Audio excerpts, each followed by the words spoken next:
台湾话艺术水阁好，国情解说两句话，含你做参考。解说，解文说理。好朋友，咱来研究一首清朝时代诗人平定选先生所写的汉诗《乌兰得基顺》。7月时啊，普渡人讲对木莲救母来，设乌兰喷花。不过诗人敢来看到对社会体会什么款的内涵？来，你甲听。词典原来属离淡，民间用讲足平安。若云冤鬼事超多，何必心劳设判官？解说就是讲乌兰喷花，设落去目的为着啥？属离淡，离淡就是无主孤魂，专门咧拜这款的坛，特别设讲好兄弟啊，大家拢听好来食。民间用奖，国情头拄我有讲啊，祈求平安消灾所拜的坛，对。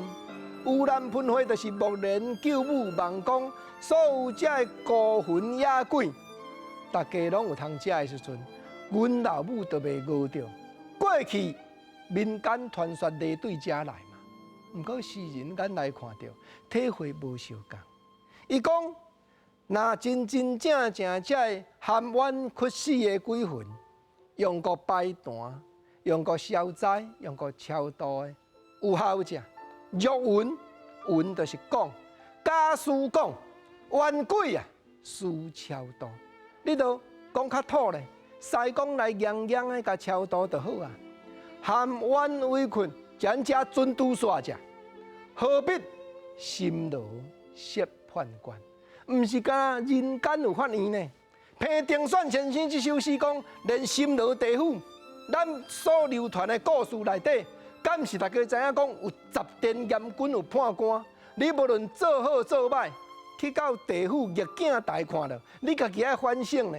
共年共占共欠，到地府拢要重新审判呢。所以冤鬼超度敢有效？可见，国情电台来讲，千丝万句写台湾，世情山水人生观。